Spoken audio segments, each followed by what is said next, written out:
What's up guys, Tony of Geek Legion Games, and today we finally got Mastemon pretty much figured out here. Had a couple days to play around with it, make some changes to it, so it's a little bit different from the first video I put up. But if you want to know what it looked like the first time, go ahead and check it out. I have it at the top left and right hand corners.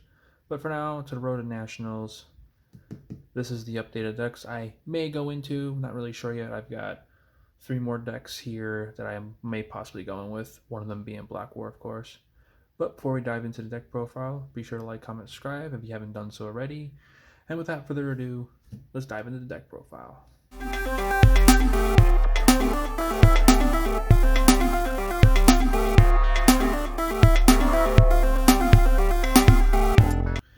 Alright, to start the eggs, since I'm in the hotel room with this weird looking light here, this is a no-fly zone, so I will go ahead and just do this up here for the eggs.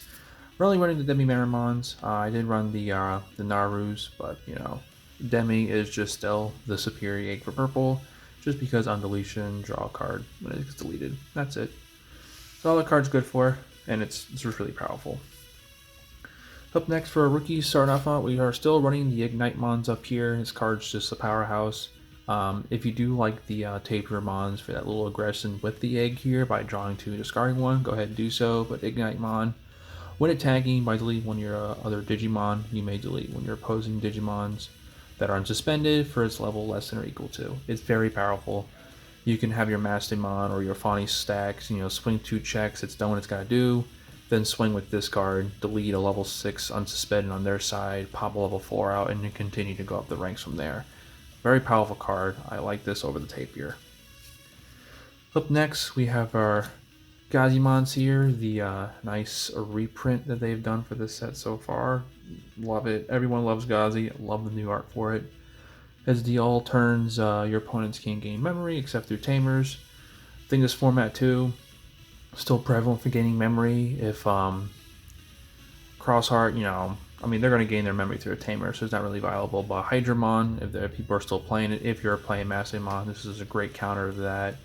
Or Membooses, because, they're always prevalent, of course. And then finally, we have our Psychmons here for the X-Cross matchup. I found that these were the Candlemons, but practicing a lot with the Crossheart matchups. It's just, or I should say Crossheart, sorry. This card just comes in clutch against them because basically they're all on plays. They have to pay, the normal amounts to do what they got to do, and then you just capitalize on that. So that'd be it for the rookies. We got our level 4s here. This lineup hasn't really changed. I might breeze through this. So we have our 4 Gatomons on play. Look at 3 cards and draw 2. If you hit a purple and a yellow, and then your turn, you may Digivolve 1 if it is a Fallen Angel, Archangel, or Angel trait. So we have our 2 Devimons here. Pairs well with these 2 Angies. On deletion here, you can trash this with the egg here. This is in the graveyard, and as long as you have another purple Digimon or a Tamer in play that is yellow, you get to go ahead and bring this front for free, and then swing with Retaliation. Very cool combo you can do.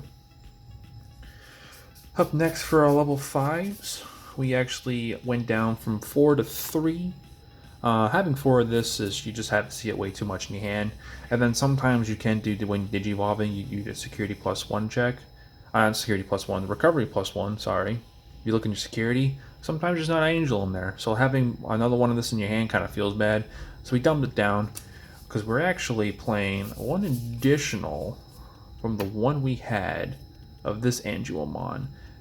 Adding a second one in here now gives me actually more aggression with the security +2 here. Obviously, we could also still play the on play, give -2 security.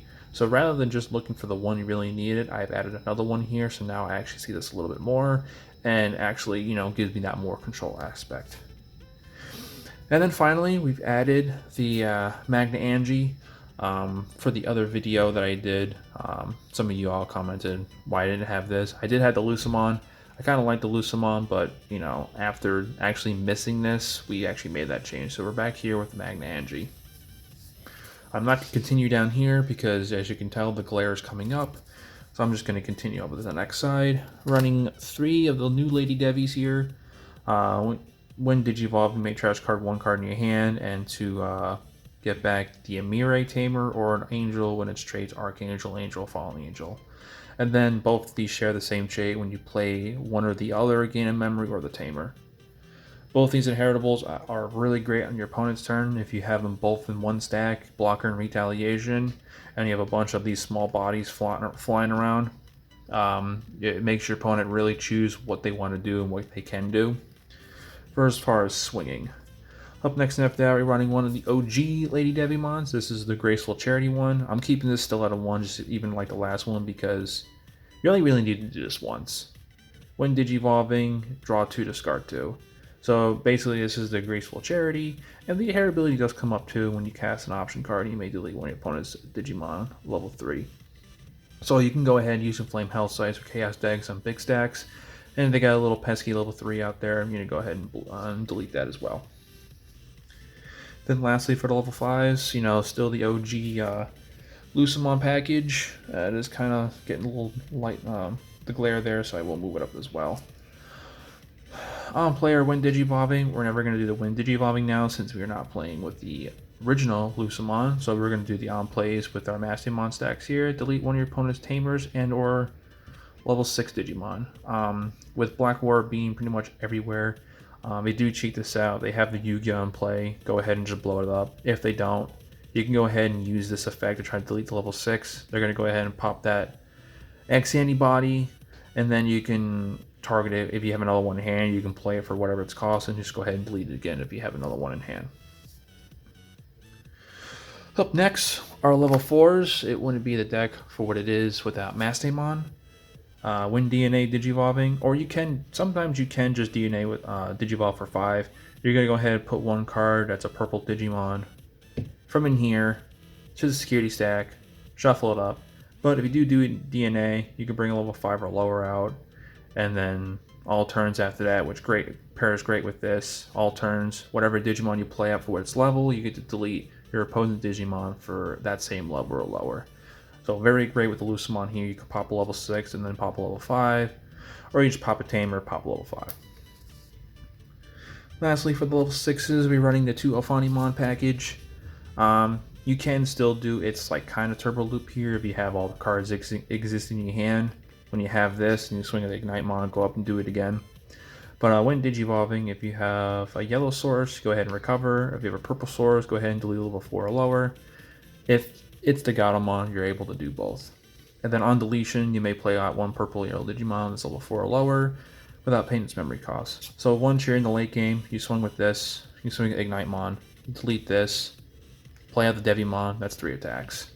If this has the inheritable for +2 security, that's 4 checks right there in one swing. Very nice.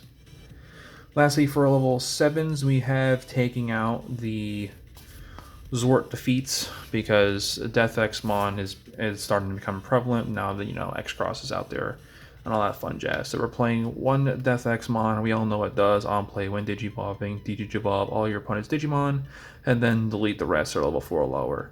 If you're up against a Black War Gray and they have that protection, obviously this isn't going to do anything.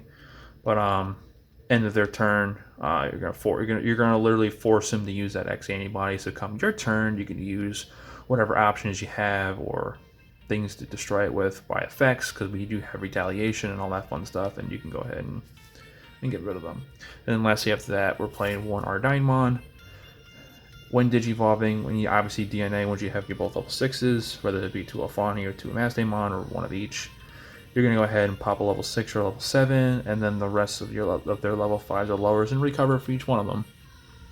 Very big.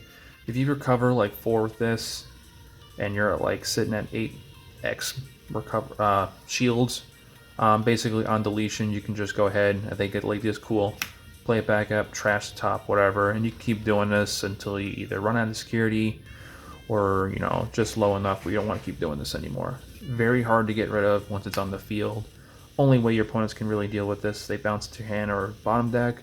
But if everyone's going to be playing Black War and all that fun stuff, this is going to be sticking around for a while. So that'd be it for the Digimons. Let me clear out all these cards here and we'll get to our Tamers. Alright, for the Tamers, we actually went down. Actually, no, we didn't really change this, because in the other video we only had 3 of. So we're still keeping this at 3. I did have this at a 4 playtesting a little bit, and to be honest with you, In the late game, if I start seeing these draw in my hand, I don't want to be passing over 5 memory by doing absolutely nothing, unless I have a complete stack out here with blockers and retaliation for their turn. But I think 3 is still pretty good, because once you have at least 2 of these out in the field, whatever, that gain 1 unconditional memory is great. But when you want to do its effect, whatever, all you need is 1. You can't stack these up, because if you do, they all stack at the same time, right? But once you do it, you do your slam down for free, whatever. The next one's gonna check, and you still have 2 Digimon out there. None of that's gonna happen. So 3 of these is great. We're still running 2 our other tamers. We have our Karis here. Basically, having 1 of this, or having 3 or even 2 of this, starts you at 4 or 5 memory. If you have 1 of these and all 3 of these out, you are starting at 6 memory each turn, which is really great. That's why some people do play with a 4, because you can go up to 7, but play it at 4 as you much. I feel comfortable at 3. Let me know in the comments below how you favor by playing 4 of this or 2 of this or any other tamers that go along with the way. Up next of the our options, we did increase. Sorry, we increased the Chaos deck, and here's why. Not all the time, and as much as Black War is going to be the thing, whatever, against other decks, whatever, they have no protection over this, right? So it's just a Black War matchup. But they have to have the Yuga out, and most decks are playing 2. And from my testing so far, it's just been the X antibody they have. They don't have the tamer out, they're missing it, and I kind of wish I had a 3rd one. Or just an extra one to have in deck, so it could be in here. So it just hits with this, because right now they have no way of stopping this unless it's Yu-Gi-Oh! They have on the field. They do the same Evo evolution, and that's when this card doesn't do nothing. So we did upcrease this to 3, and has been performing at 3. Sometimes we just cast it from hand. Once their effects have turned off, whatever, we can go ahead and just get rid of the stack. Because once you get rid of their stack, and they haven't done nothing in the back really much, whatever, it kind of resets them. Up next after that, we are still running 3 Flame Health Sites. I'm still, I'd rather run this at 4, but we do have one more option here. In replace of that, one of your opponent's Digimon gets negative 6,000, and you may play 1 purple or yellow Digimon with 6,000 or less. Pretty much all level T5s, except for the OG Lady Devi, can be hit with this. And then your Gatomons. These are the only ones you're hitting with it. If you really need your Floodgates, whatever, go ahead and use these as well. Slow your opponent down drastically. Then finally, we are running the one of Calling.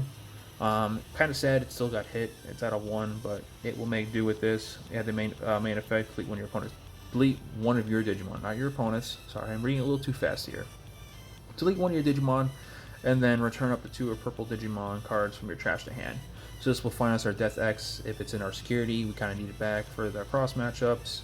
Other spam decks like Entmon. I mean, I may be surprised to see that there, but that deck has been put in work with the poop combo. You want to go ahead and get your Death X's, or Dines, or other key purple or yellow / Digimon pieces with this card. But that'll be it for the deck profile. Let me know in the comments below what kind of change would you make.